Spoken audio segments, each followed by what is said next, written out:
नमस्कार दोस्तों, मैं सुरेंद्र सिंह अव्यान आईएएस एकेडमी के यूट्यूब चैनल पर आप सब लोगों का स्वागत करता हूं। उम्मीद करता हूं आप सब लोग कुशल होंगे। आज हम अपने डेली एडिटोरियल सीरीज को आगे बढ़ाते हुए चर्चा करेंगे कुछ महत्वपूर्ण टॉपिक्स के ऊपर।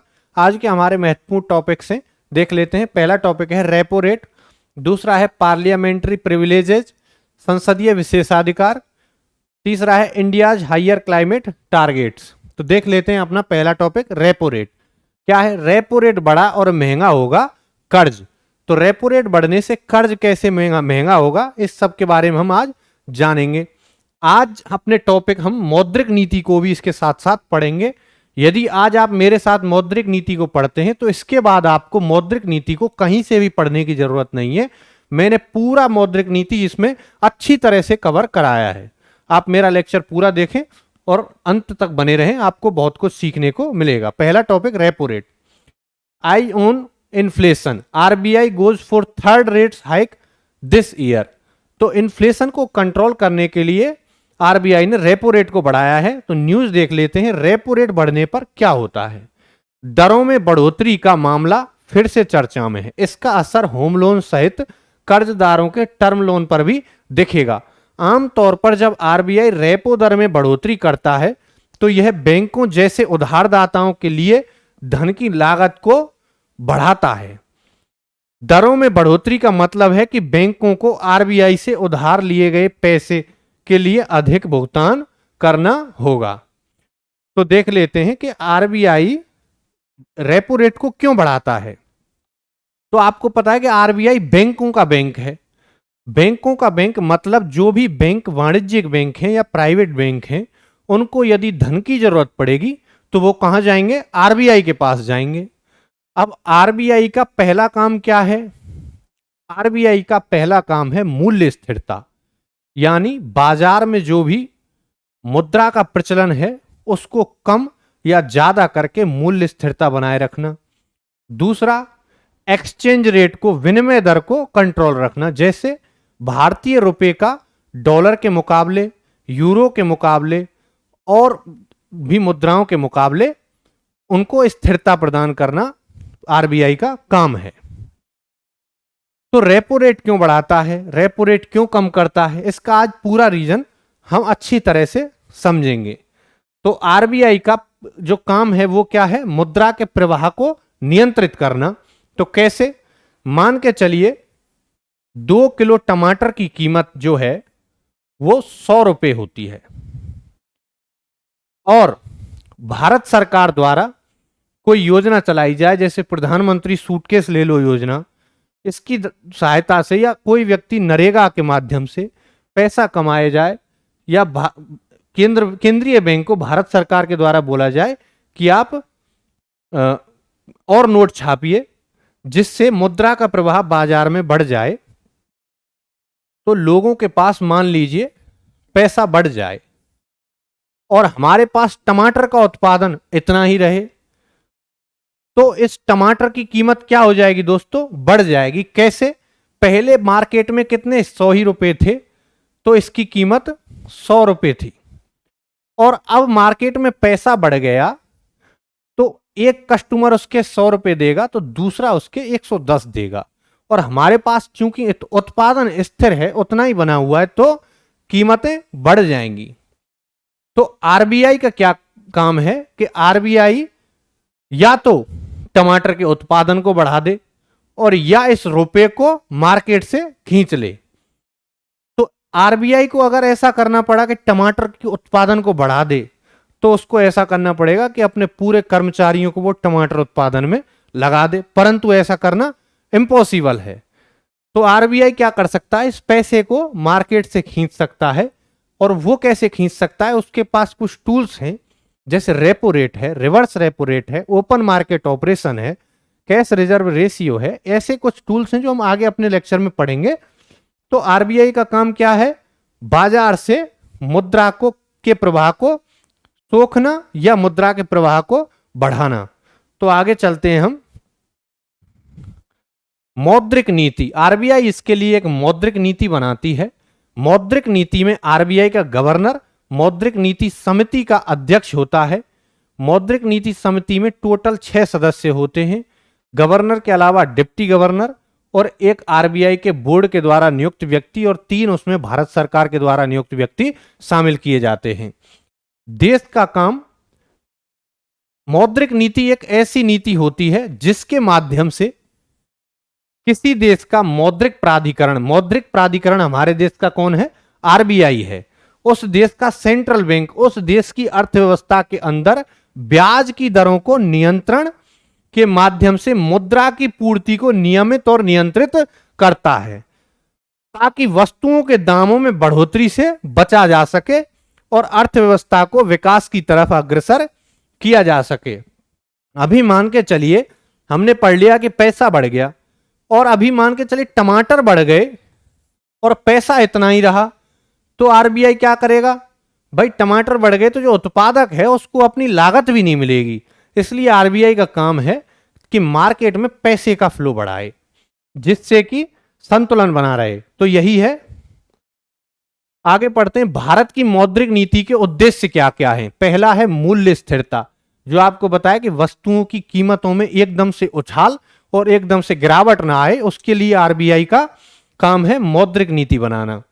बैंक ऋणों की बढ़ोतरी पर नियंत्रण बना रहे, कोई भी बैंक अपनी मर्जी से ब्याज दरों को बढ़ा ना सके, घटा ना सके, इसके लिए आरबीआई उनके ऊपर नियंत्रण बनाए रखता है। ऋण का समान वितरण, दक्षता को बढ़ावा देना और विनिमय दर में स्थायित्व, जो रुपए की विनिमय दर है अदर कंट्रीज के कंपैरिजन में उसको स्थायित्व प्रदान करना किसका काम है? आरबीआई का काम है।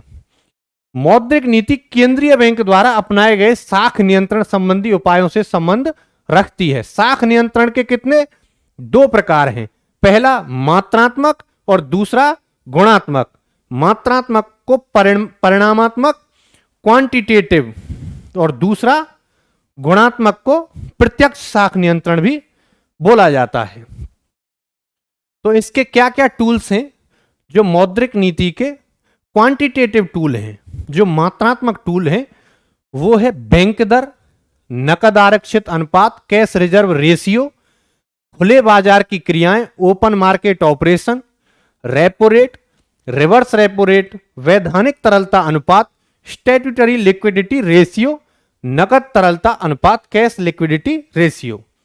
और जो गुणात्मक उपकरण हैं उनमें कौन कौन से आते हैं? सेलेक्टिव क्रेडिट कंट्रोल, चयनित साख नियंत्रण, दूसरा विभिन्न ब्याज दरें तथा कटौती दरें, various interest rate and deduction rate, तीसरा है साख का संभाजन, राशनिंग ऑफ क्रेडिट, चौथा है डायरेक्ट एक्शन, प्रत्यक्ष कार्रवाई। अभी हम एक एक करके सभी को अच्छे से पढ़ेंगे।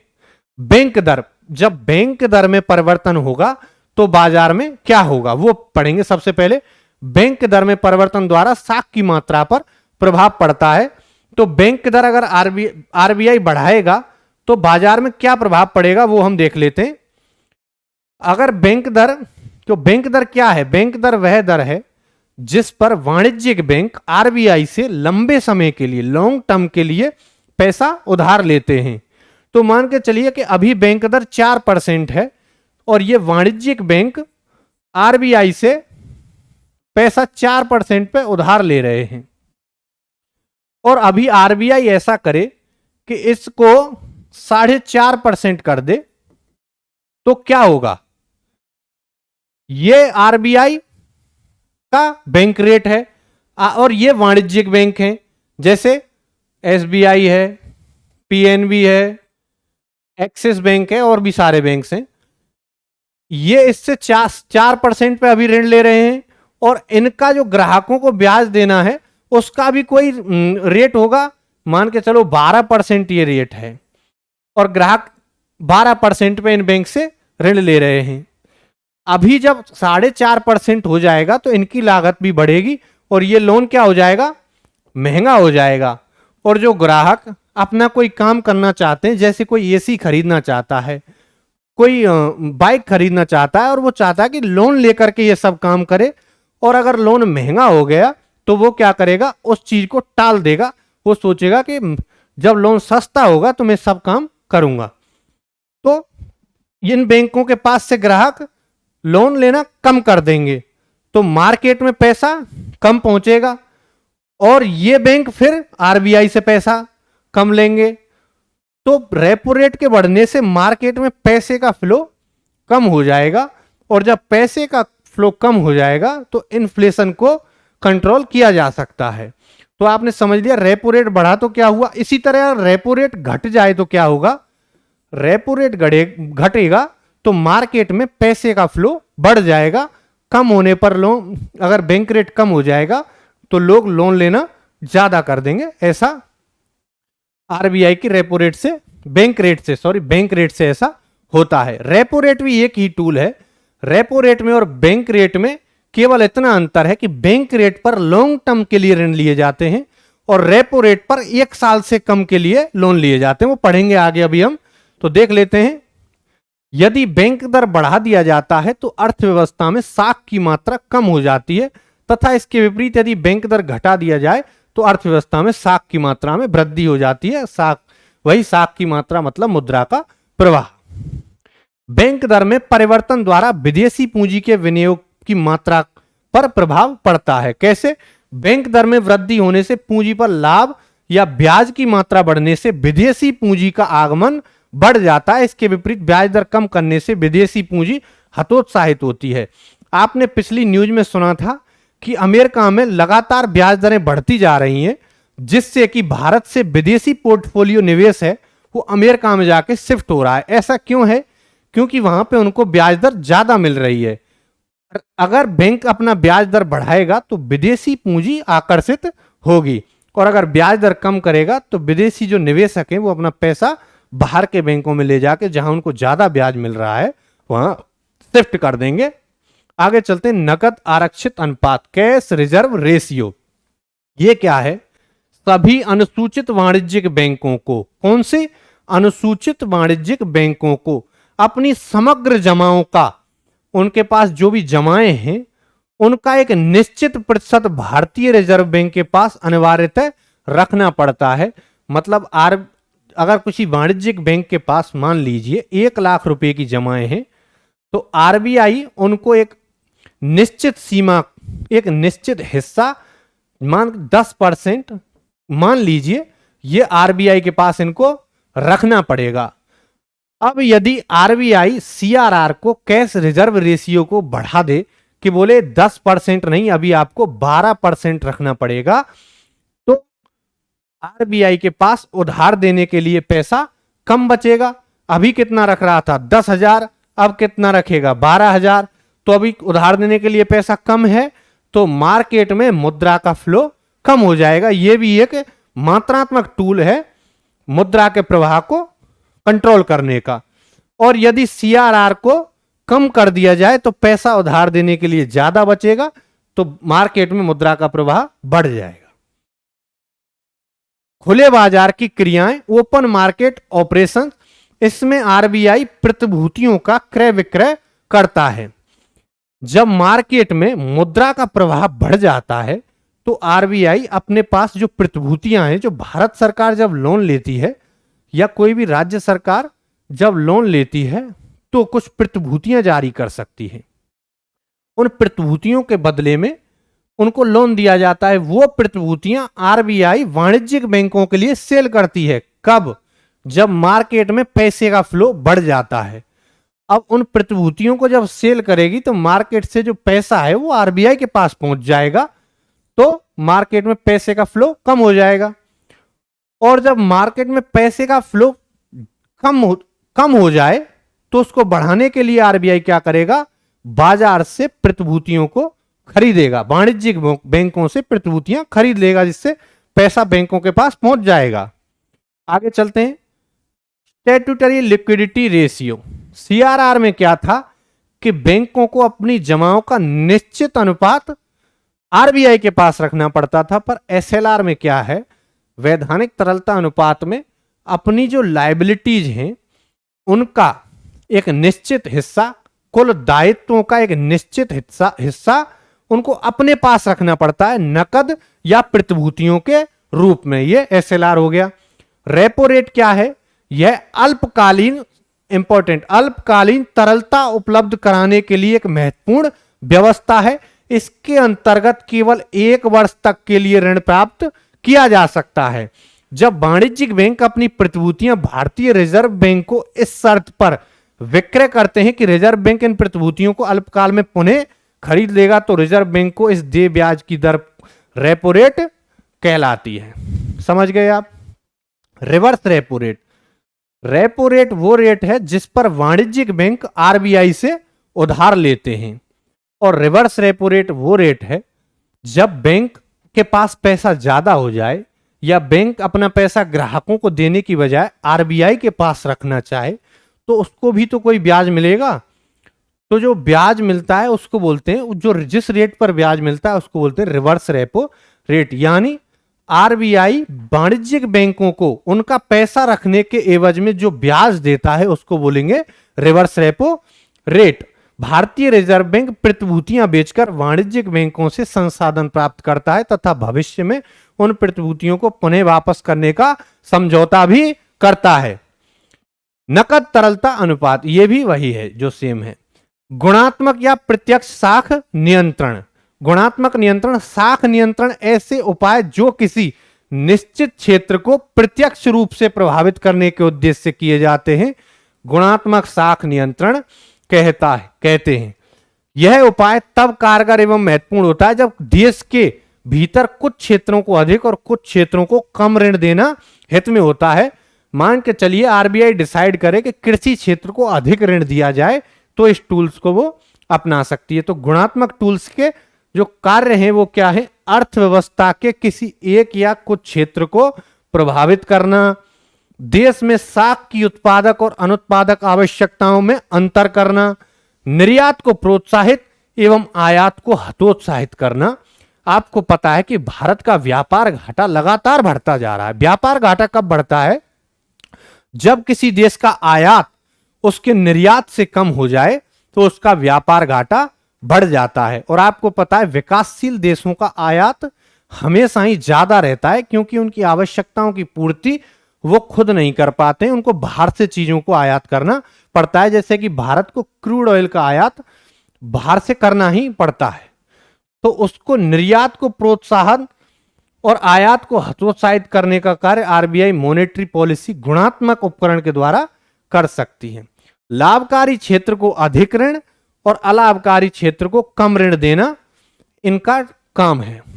चयनित साख नियंत्रण, सेलेक्टिव क्रेडिट कंट्रोल, जब देश का केंद्रीय बैंक, भारत में केंद्रीय bank reserve bank of India, यह अनुभव करता है कि संपूर्ण अर्थव्यवस्था को सुचारू रूप से संचालित करने के लिए एक समान साख नियंत्रण नीति को अपनाना उचित नहीं होगा, बल्कि कुछ क्षेत्रों में उदार साख नीति तथा अन्य क्षेत्रों में कठोर साख नीति उपयुक्त होगी, तो ऐसी अलग अलग व्यवस्था ही चयनात्मक साख नियंत्रण व्यवस्था कहलाती है।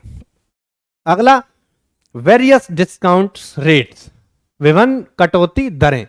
इस विधि के अंतर्गत देश का केंद्रीय बैंक भिन्न भिन्न प्रकार के विनिमय पत्रों को के लिए विभिन्न या अलग अलग कटौती दर निर्धारित करता है। इससे अर्थव्यवस्था के कुछ क्षेत्रों को तो सुगम सस्ता साख उपलब्ध हो जाता है, जबकि अन्य क्षेत्रों को कठिन शर्तों पर महंगा साख उपलब्ध होता है। उदाहरण के लिए, यदि कृषि क्षेत्र के विकास के लिए अन्य क्षेत्रों की अपेक्षा अधिक प्रोत्साहन देना हो तो कृषि विपत्रों यानी कृषि निर्यात विपत्रों के लिए कम कटौती दरें निश्चित की जाती हैं।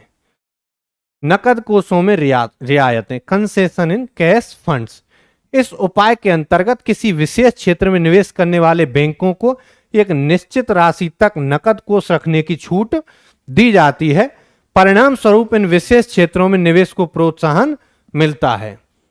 राशनिंग ऑफ क्रेडिट्स यानी साख की राशनिंग, साख का संभाजन। अंतिम ऋणदाता के रूप में देश का केंद्रीय बैंक अन्य बैंकों की साख निर्माण क्षमता को सीमित करने के लिए साख का संभाजन भी कर सकता है। यह कई विधियों या उपायों द्वारा की जा सकती है, जैसे किसी बैंक या कुछ बैंकों की पुनर्कटौती, रीडिस्काउंटिंग की सुविधा को समाप्त कर देना, अथवा बैंकों के लिए साख के कोटा को निश्चित कर देना कि इतना ही कोटा वो लोन में दे सकते हैं। विभिन्न बैंकों द्वारा विभिन्न व्यवसायों को दिए जाने वाले ऋणों की सीमा अथवा अभ्यंश निश्चित कर देना इत्यादि साख की राशनिंग के अंतर्गत आते हैं। अभी डायरेक्ट एक्शन, यदि आरबीआई कोई निर्देश दे, कोई ऐसा आदेश जारी करे जिसको वाणिज्यिक बैंक या कोई भी बैंक मानने में असफल हो, तो उसके खिलाफ प्रत्यक्ष कार्रवाई भी आरबीआई कर सकती है। तो डायरेक्ट एक्शन भी एक टूल है। एक प्रश्न आपका यूपीएससी का प्रीवियस ईयर का देख लेकिन 2015 में आया हुआ है। भारतीय अर्थव्यवस्था के संदर्भ में निम्नलिखित पर विचार कीजिए। बैंक दर, खुला बाजार परिचालन, सार्वजनिक ऋण, सार्वजनिक राजस्व, उपयुक्त में से कौन से मौद्रिक नीति के घटक हैं? तो आपको मौद्रिक नीति के घटक हैं, अभी आपने पढ़े हैं, आप इसका उत्तर कमेंट बॉक्स में बताएंगे। अगला एक प्रश्न है, मौद्रिक नीति समिति, जो कि 2017 का प्रश्न है, के संबंध में निम्नलिखित कथनों में से कौन सा सही है? यह आरबीआई की बेंचमार्क ब्याज दरों को तय करती है, मौद्रिक नीति समिति। पहला कथन, यह आरबीआई के गवर्नर सहित 12 सदस्यीय निकाय, मैंने आपको पढ़ाया है दोस्तों, देख लेना, जिसका प्रतिवर्ष पुनर्गठन किया जाता है। यह केंद्रीय वित्त मंत्री की अध्यक्षता में कार्य करता है। इसका उत्तर आपको कमेंट बॉक्स में बताना है, बहुत ही आसान प्रश्न है। अगला जो हमारा टॉपिक है, no immunity from arrest in criminal case for MPs during session. ये हमारे भारतीय जो उपराष्ट्रपति हैं, राज्यसभा के अध्यक्ष हैं, उनका कथन है अभी का, कि आपराधिक मामलों में गिरफ्तारी से सांसदों को छूट नहीं दी जाएगी। जो संसद का सत्र चल रहा है उसमें सांसदों को कुछ विशेष छूट दी जाती है। दीवानी मामलों में उनको संसदीय विशेषाधिकार दिए गए संविधान के अनुच्छेद 105 के अनुसार, कि वो अपना काम दक्षता के साथ कर सकें, बिना रुकावट के साथ संसद में बहस या चर्चा कर सकें, उनको कोई व्यवधान ना हो। इसके लिए कुछ मामलों में, दीवानी मामलों में उनको छूट दी गई है, आपराधिक मामलों में उनको कोई भी छूट नहीं है। तो वो पढ़ लेते हैं। संसदीय विशेषाधिकार मूलतः ऐसे विशेषाधिकार हैं जो प्रत्येक सदन को सामूहिक और सदन के सभी सदस्यों को व्यक्तिगत रूप से प्राप्त होते हैं। इस तरह से ये अधिकार संसद के अनिवार्य अंग के रूप में होते हैं। इन अधिकारों का उद्देश्य संसद के सदनों, समितियों और सदस्यों को अपने कर्तव्यों के क्षमतापूर्ण प्रभावी तरीके से निर्वहन हेतु निश्चित अधिकार और उन्मुक्तियां प्रदान करना है। संविधान के अनुच्छेद 105 और 194 में संसद और राज्य विधानमंडल के सदनों, सदस्यों तथा समितियों को प्राप्त विशेषाधिकार उन्मुक्तियों का उल्लेख किया गया है। कौन से में? अनुच्छेद 105 में और 194 में। आगे बढ़ते हैं। इस तरह संसदीय विशेषाधिकार का मूल भाव संसद की गरिमा, स्वतंत्रता और स्वायत्तता की सुरक्षा करना है। लेकिन संसद सदस्यों को यह अधिकार उनके नागरिक अधिकारों से मुक्त नहीं करता है। संसदीय विशेषाधिकार को दो व्यापक वर्गों में बांटा जा सकता है, व्यक्तिगत अधिकार और सामूहिक अधिकार। व्यक्तिगत अधिकारों का उपयोग संसद द्वारा व्यक्तिगत रूप से किया जा सकता है। जो सांसद है वो अपने व्यक्तिगत अधिकारों का प्रयोग कर सकता है, जबकि सामूहिक अधिकार संसद या राज्य विधानमंडल के दोनों सदनों को प्राप्त होते हैं।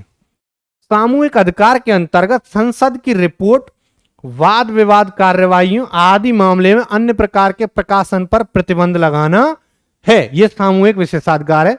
इसके अतिरिक्त सदन की अवमानना पर दंडित करने की शक्ति, कार्यवाही से बाहरी व्यक्तियों सहित सदस्यों को निष्कासित करना, विशेष मामलों पर गुप्त बैठक करना, सदस्यों के बंदी या मुक्ति व अपराध सिद्धि के संबंध में जानकारी प्राप्त करना, न्यायालयों को संसद की कार्यवाही की जांच करने का निषेध आदि इनके सामूहिक विशेषाधिकार हैं।